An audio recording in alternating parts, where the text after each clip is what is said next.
तो last time हम लोगों ने √2 इरेशनल नंबर इसको प्रूव किया था। सेम तरीके से एक और हो सकता है, कोई भी नंबर है अगर रूट के अंदर कॉम्बिनेशन ऑफ रेशनल या इरेशनल नहीं है तो सेम प्रोसीजर से ही हम प्रूव करने वाले हैं। ऐसे एक और इसी एग्जांपल डिस्कस कर देते हैं कि √5 अगर एक इरेशनल नंबर हमको प्रूफ करना है तो कैसे करेंगे। सेम काम करने वाले क्या करेंगे भाई साहब, बोलो।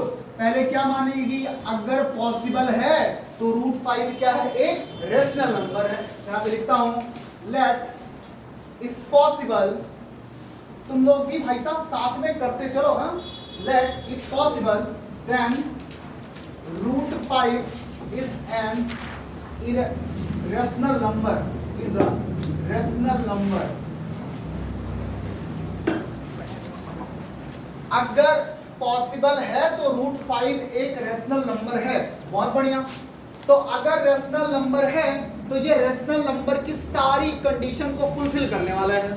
तो फिर क्या लिखने वाले हैं, √5 is equal to P/Q where P, Q are integer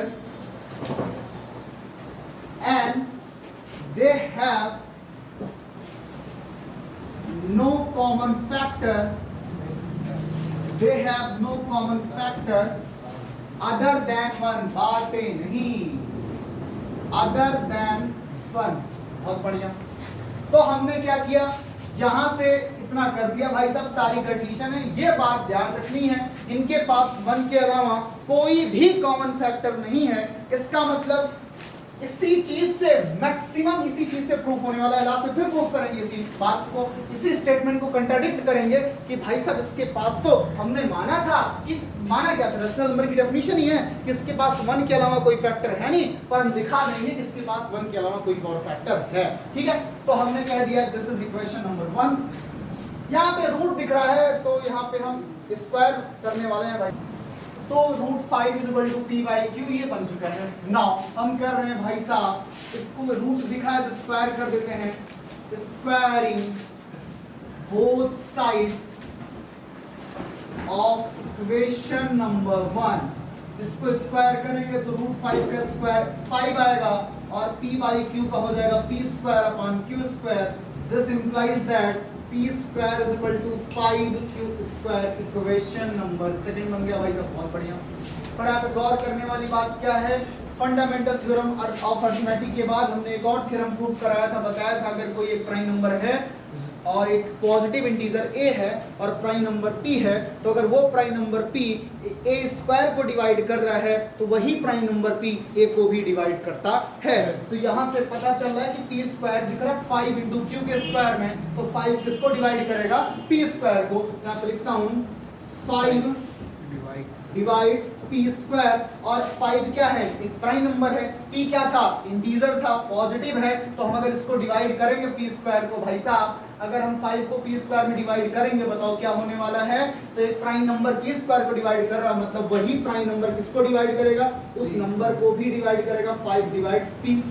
अगर एक नंबर 5 से एक नंबर डिवाइड हो रहा है और यहाँ पर एक क्वेश्चन दिमाग में आ सकता है, भाई साहब रिमाइंडर कैसे पता चला फुली डिविजिबल है, क्योंकि यहाँ पर रिमाइंडर 0 नहीं दिख रहा है, यहाँ पर रिमाइंडर 0 ही दिख रहा है और कुछ नहीं दिख रहा है। So we can say that remainder 0 होने वाला है। तो 5 डिवाइड्स p, तो यहाँ से पता चल जाएगा क्या, p is equal to 5c। यहाँ पे एक्सप्लेन करने वाली क्या बात है भाई साहब, p क्या है, डिविडेंड है, 5 क्या है, डिवीजर है। जब किसी नंबर से किसी को डिवाइड करते हैं तो एक कोशिएंट आता ही आता है, रिमाइंडर 0 आया तो क्या हो जाएगा, 5 क्या है, डिवीजर, और c क्या बना दिया हमने, कोशिएंट। तो p बराबर किसके हो गया, 5c के। कोई समस्या नहीं है। अब इस p बराबर 5c जो आया है, p इक्वल टू 5c, इसको हम इक्वेशन नंबर सेकंड में पुट करने वाले हैं। नाउ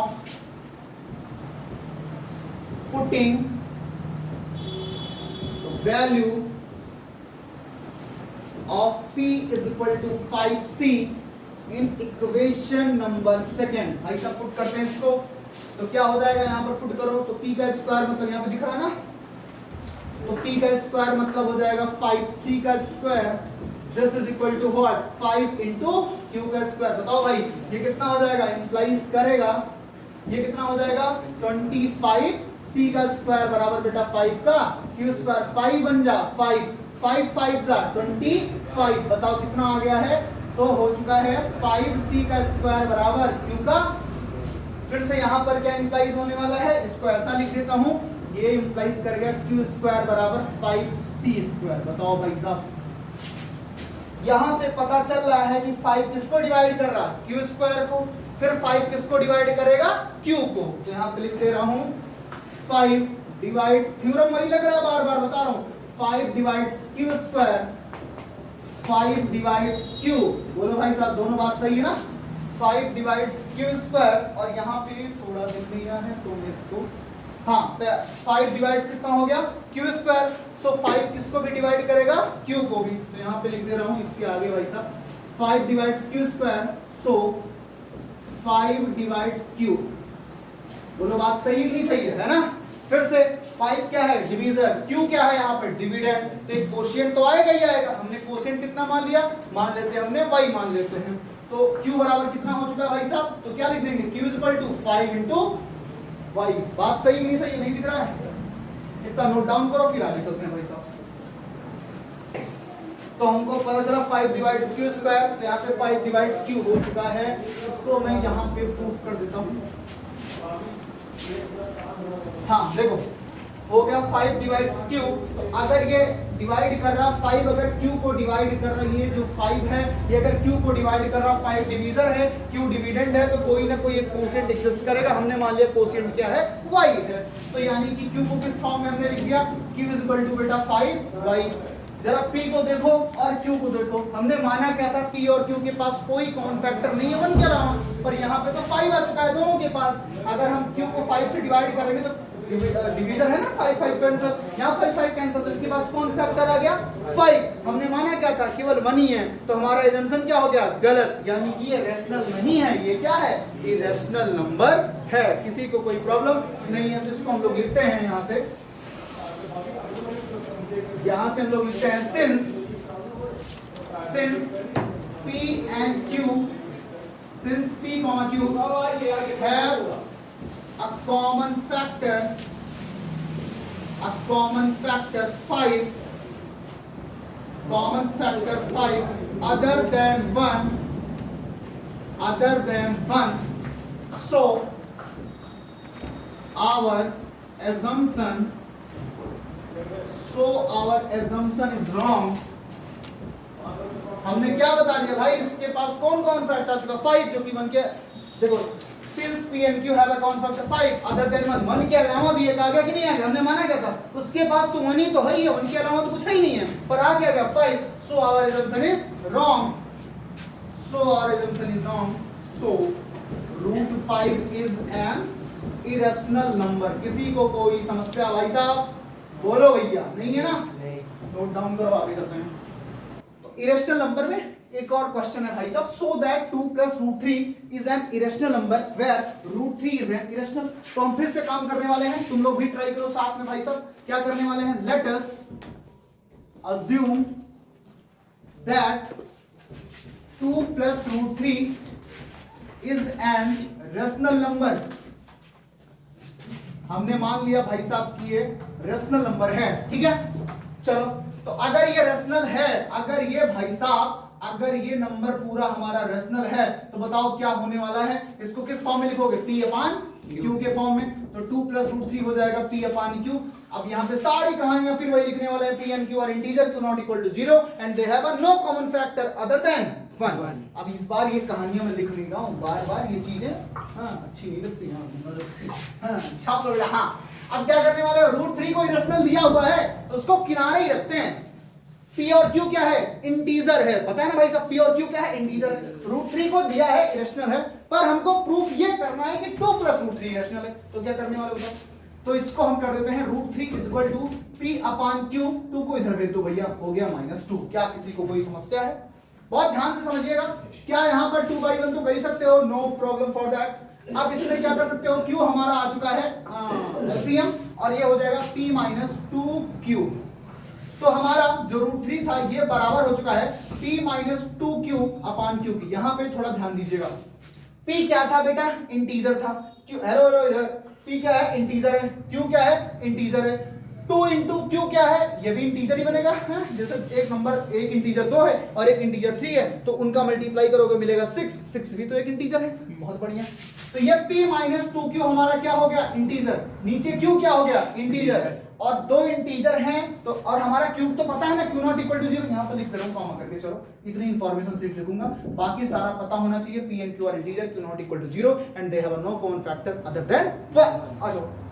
तो यानी कि ऊपर भी एक इंटीजर है, नीचे भी एक इंटीजर, और नीचे वाला इंटीजर 0 के बराबर नहीं है। तो बताओ ये इंटीजर, दोनों इंटीजर का अगर रेशियो है तो किसके बराबर हो गया, रेशनल के। तो हमने क्या मान लिया, हम ये पता चला, यहां पर पता चला p minus 2q upon q is an rational number.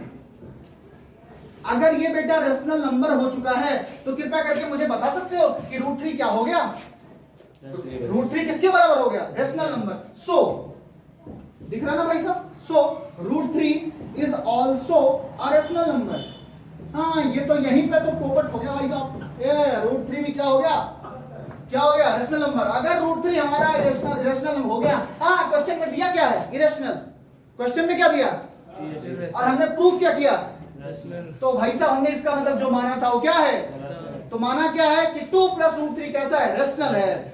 2 plus √3 क्या है, रेशनल है। सो ये रेशनल नहीं है, ये क्या है, इरेशनल है। समझ में आया कि नहीं है, फिर से बोल रहा हूं, कंट्राडिक्शन मेथड इसको बोलते हैं प्रूफ करने का। उल्टा मानो और फिर बताओ जो माना था वो तो गलत था, है? तो क्या हो गया, सो √3 is also a rational number. किसी को कोई समस्या यहां पर पता चला, but it is given that, दिख नहीं है, दिख नहीं ना, बट नहीं दिख रहा। चलो भाई इसको यहां से करते हैं, बट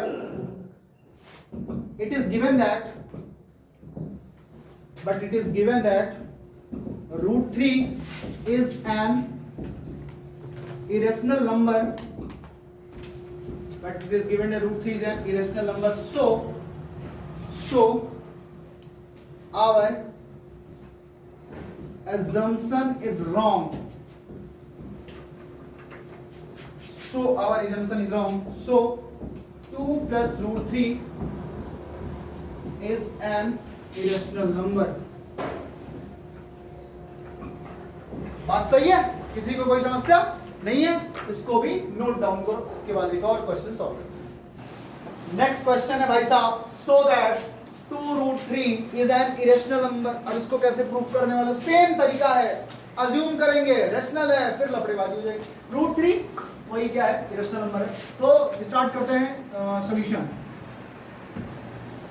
सॉल्व करो साथ में। लेट अस अज्यूम दैट, ये और आसान है भाई साहब, let us assume that 2√3 is N, कौन सा नंबर है, रेशनल नंबर है। कौन सा नंबर है, रेशनल नंबर बेटा। अगर रेशनल नंबर है तो रेशनल वाली कंडीशन को भी फुलफिल करना चाहिए, तो हो गया बराबर p बाई q के। साथ में क्या लिखने वाले हैं, p and q both are integers, और क्या होने वाला, p and q both are integers, they have a no common factor other than 1। यहां पे बस मैं इतना लिखूंगा, q not equal to 0, right. ये अब देखो भैया, √3 जो रूट वाला रहे ना सिस्टम, उस सिस्टम को एक ही तरफ रखना है, बाकी सारे सिस्टम को अलग, रूट वाले को अलग। तो यहाँ पे √3 को इधर रखते हैं, 2 को इधर ले आओ। अगर डायरेक्टली तुम्हें नहीं आ रहा ट्रांसपोज करना तो परेशान नहीं होने का, ये खर्चा कैसे मल्टीप्लाई, 1 मान के यहाँ पे ऐसे मल्टीप्लाई, तो हो गया बेटा 2√3 इंटू q बराबर p। अब तुम्हें क्या चाहिए फिर से बता, √3 को एक साइड, तो बाकी सारे मटेरियल को इधर भेज दो। किसको किसको, √3 को इधर ही रख लो बेटा, p यहाँ पर है, बाकी सबको मतलब 2 को और q को नीचे भेज देना है। क्यों, क्योंकि ये मल्टीप्लाई में है, जब दूसरी साइड जाएंगे तो ये डिवाइड में हो जाएंगे। किसी को कोई समस्या, p और q क्या है, इंटीजर है, 2 क्या है, इंटीजर है, दोनों का रेशियो क्या हो गया, यानी कि p बाई 2q क्या हो गया, एक रेशनल नंबर हो गया। तो यहां से पता चलता, सो p अपॉन 2q, सिंस यहां पे लिखता हूं, since p upon 2q is an rational number, so क्या हो जाएगा बेटा, √3 is also an rational number, so √3 is also an rational number। But दिक्कत क्या बात है, √3 क्या है, इरेशनल है। अगर √3 इरेशनल है, so our assumption is wrong। क्यों रॉन्ग हो रहा, समझ पा रहे हो ना, so our assumption is wrong। 2√3 is an irrational number. आ गया समझ में कि नहीं आया? इसमें तो और ही इजी है, जो √3 अकेले कहता था उसमें ज्यादा ही लफड़ा होते थे, इस सब में कुछ नहीं लफड़ेबाजी है। और सीबीएसई में इससे क्वेश्चन आने ही आने वाला इरेशनल नंबर प्रूफ, चाहे इस वाला आ जाए √3, √5, √7 में आ सकता है क्वेश्चन प्रूफ करने वाला, और कई बार तो दोनों आ जाता है। वो 3 नंबर का आता है के लिए, 2 नंबर का आता है, 1 नंबर का आता है। तो √3 है इरेशनल नंबर। तो इम्पोर्टेंट है टॉपिक एग्जाम को देखते हुए, ठीक है भाई साहब। चलो इसके बाद नेक्स्ट क्वेश्चन नोट डाउन करो। So that 1/√2 is an irrational number। फिर से वही सारे काम करने वाला है। क्या करेंगे भाई साहब बताओ? Let us assume that 1/√2 is an rational number। आज भाई साहब तुम लोग को पता ही यूपी बोर्ड का रिजल्ट आ रहा है। let us assume that 1/√2 is an irrational number। अगर ये ऐसा है तो कैसा होगा? p by q के बराबर होगा।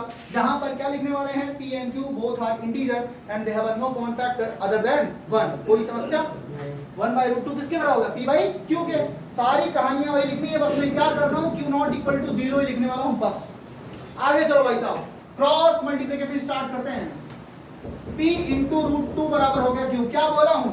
रूट वाले को एक साइड, बाकी सबको एक साइड। हाँ, रूट को इधर करो, कितना हो गया? q अपान p के। बताओ q क्या है? इंटीजर। p क्या है? इंटीजर। दो इंटीजर का रेशियो क्या हो जाएगा? रेशनल। सो यहां पे लिख रहा हूं कॉमा, हां, q upon p is a rational number, is a rational number. पता है ना? Is a rational number. अगर भाई साहब ये रेशनल नंबर हो गया तो हमारा √2 भी क्या हो गया? Rational number. हाँ, q by p is a rational number। Our √2 is also rational number। पर क्या √2 rational number है? नहीं है चाचा। क्या है? ये तो irrational number है। So our assumption is wrong। 1/√2 is an irrational number। आया समझ में कि नहीं है? यहाँ पे लिख रहा हूँ our √2 is also a rational number। अगर √2 भी हमारा क्या हो चुका है? रेशनल नंबर हो चुका है। अगर √2 क्या हो चुका है? रेशनल नंबर हो चुका है, तो यहाँ पे लिख रहा हूँ our √2 is also a क्या हो गया? Rational number. But √2 is an irrational number। irrational number, so our assumption is wrong। so our assumption is wrong। तो हमने माना क्या था? जो माना है वो गलत है। माना क्या था? 1/√2 रेशनल नंबर है। so 1/√2 is an irrational number। thus 1/√2 is an irrational number। irrational number। क्या मेरी बात समझ में आ गई? हाँ। एक और क्वेश्चन इसी टाइप का है, उसको भी डिस्कस कर देते हैं उसके बाद। so that √2 plus √3 is an irrational number। ये थोड़ा सा हटके क्वेश्चन है, तो इसमें क्या करने वाले हैं? फिर से let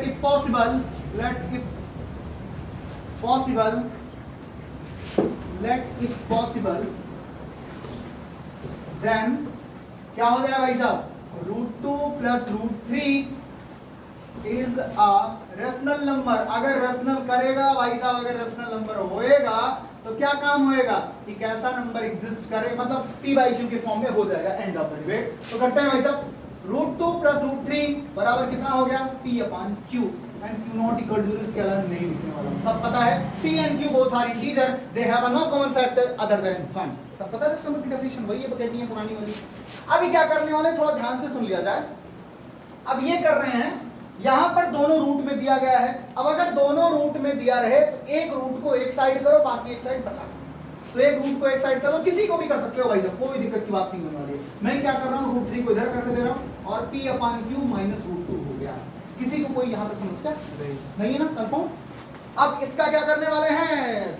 इसको कहते हैं इक्वेशन नंबर 1। अब लिख रहा हूँ स्क्वायरिंग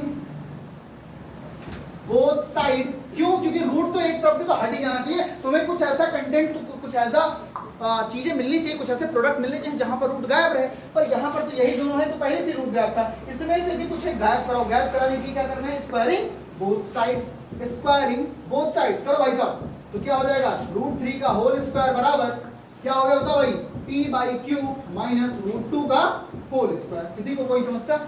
रूट 3 का स्क्वायर किसके बराबर होगा बेटा? 3 के। पता है ना, कोई दिक्कत नहीं। मल्टीप्लिकेशन कैसे होता है रूट 3 का? रूट 3 इंटू रूट 3 जब भी मल्टीप्लाई करना रहे तो रूट के अंदर अंदर वाले का बाहर बाहर वाले का, बाहर कितना है 1 है, यहाँ पर कितना 1 है, 1 1 जा 1 हो जाएगा। 1 को लिखना नहीं है क्योंकि यहाँ भी नहीं लिखा है। और अंडर रूट के अंदर कितना आ जाएगा? 3 3 जा 9। रूट 9 किसकी वैल्यू होती है? 3 की। तो अब ऐसे समझ सकते हो, जब भी रूट के अंदर सेम मटेरियल है और उसका मल्टीप्लाई 2 बार हो तो वही एक बार लिख दो। जैसे रूट 4 इंटू 4 कितना आएगा? 4। क्यों आएगा? इसका मल्टीप्लाई देख लो फिर से, बाहर बाहर वाले का 1 1 जा 1 ही नहीं लिखना है, 4 4 जा 16 और इसकी वैल्यू किसके बराबर होती है? 4 के बराबर होती है। भाई किसी को कोई दिक्कत रूट के मल्टीप्लाई में? कोई समस्या नहीं है ना? आइए भाई साहब, तो रूट 3 का जो स्क्वायर हुआ वो किसके बराबर हो गया? 3 का। इसका करो, ये क्या हो जाएगा? a माइनस बी का होल स्क्वायर करो, क्या हो जाएगा? p बाई क्यू का होल स्क्वायर मतलब p square upon q square plus, इसको थोड़ा सिस्टम से एक स्टेप और लिख देता हूं, चौंक जाओ, p बाई क्यू का होल स्क्वायर प्लस क्या हो जाएगा बेटा? b स्क्वायर मतलब रूट 2 का whole square minus 2 into a मतलब क्या? p अपॉन q और b मतलब क्या? रूट 2। किसी को कोई समस्या? नहीं। आइए भैया, अब यहाँ पे 3 हो जाएगा, यहाँ पर हो जाएगा p square upon q square और ये कितना हो जाएगा? रूट 2 का स्क्वायर कितना होगा? 2 और ये देखो कितना हो जाएगा? Minus 2 root 2 minus 2 root 2 into p upon q। किसी को कोई समस्या भाई साहब? नहीं। नहीं है ना? नहीं। कोई तो दिक्कत दिख रहा है ना भाई साहब यहाँ पे? पी स्क्वायर और क्यू चलो भाई साहब यहाँ पे थोड़ा सा इधर, चलो इधर दिख ही रहा है। अब मैं इसको इधर कंटेंट लिख देता हूँ, आ जाओ यहाँ से। अब थोड़ा सा इधर चलते हैं। ये जो 3 है, ये जो 3 है इसको यहाँ पे लिख दिया। 3 इज इक्वल टू क्या हुआ? p square upon q square plus 2 minus 2 root 2 into p upon q। अब क्या करने वाले हैं? देखो रूट को एक साइड रखना, बाकी सबको एक साइड रखना ना। तो पहले काम करो भैया, 2 को इधर भेज दो, 2 को इधर भेज दो। नहीं, ये माइनस वाला इधर है ना, माइनस 1 मिनट हो जाओ, 3 हो जाएगा, 2 इधर लाओगे तो माइनस 2 बराबर p square upon q square minus 2 root 2 p upon q। किसी को कोई समस्या? ये किसके बराबर हो गया बेटा? 1 के बराबर क्या हो गया? p square upon q square minus 2 root 2 into p upon q। अब देखो करने क्या वाले हैं हम, ये कर रहे हैं कि हम ये काम कर रहे हैं कि ये जो पूरा तुम्हें दिख रहा है, ये निगेटिव वाले को इधर कर दे रहे हैं, 1 को इधर ले आ रहे हैं, तो क्या हो जाएगा? 2 रूट 2 p अपॉन q, 1 इधर जाएगा, p स्क्वायर q स्क्वायर इधर ही है, कितना हो गया? -1। एक बार इतना नोट डाउन करो फिर आगे चलते हैं। ये हो चुका है 2 रूट 2 p बाई q। यहाँ पे क्या दिख रहा है? 2 root 2 p upon q, this is equal to what? p square minus q square. यहाँ पे 1 है ना, यहाँ पे 1 बाई 1 हमने कर लिया, देखो ध्यान से। q स्क्वायर एलसीएम आएगा तो यहाँ पे क्या चला जाएगा? q स्क्वायर जाएगा ना, कोई दिक्कत? तो यहाँ पे कितना हो गया?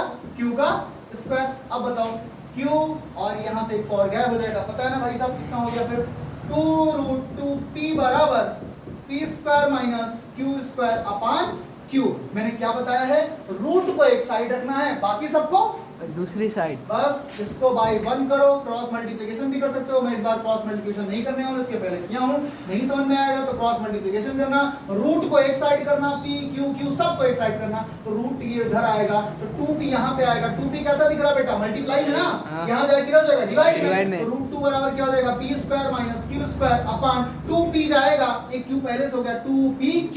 अब ध्यान सुनो, p इंटीजर था, इंटीजर का स्क्वायर इंटीजर, क्यू क्या था? इंटीजर, इंटीजर का स्क्वायर इंटीजर, मल्टीप्लाई मतलब सब्ट्रैक्शन करोगे तब भी इंटीजर मिलने वाला है। ऊपर क्या हो गया? इंटीजर। 2pq क्या हो गया है? इंटीजर। ये दोनों क्या हो चुके हैं हमारे? इंटीजर। तो अगर ये इंटीजर हो गया, इंटीजर का रेशियो अगर क्या होता है? Rational number. तो इंटीजर का रेशियो रेशनल नंबर, तो रूट 2 क्या होगा? रूट 2 भी क्या होगा? Rational number. पर भाई साहब रूट 2 रेशनल नंबर का, रूट 2 क्या है? इरेशनल है। सो फिर वही लिखेंगे, क्या लिखेंगे? p बोल दे रहा भाई साहब, p square minus q square upon 2pq is an rational number. So root 2 is also a rational number, but root 2 है क्या? Irrational. So our assumption is wrong. तो क्या होगा? जो रूट 2 प्लस रूट 3 को जो रेशनल माने वो क्या हो गया? इरेशनल। लिख लेता हूं भाई साहब इसको। पूरी कहानियां वही हैं, सब वही है। तो क्या लिखेंगे? यहाँ पे लिखूंगे p स्क्वायर कॉमा, यहाँ पे यहीं से लिख देता हूँ comma, p square minus q square upon 2pq is a rational number, is a rational number.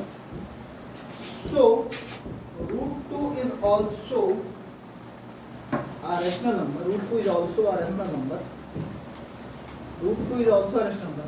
अगर root 2 is also a rational number हुआ तो फिर क्या होगा, फिर से so हमारा क्या हुआ, root 2 क्या हो गया, ये भी हमारा क्या हो गया, rational number, but root 2 is an irrational number, but root 2 is an irrational number, so our assumption is wrong. Thus root 2 plus root 3 is an irrational number.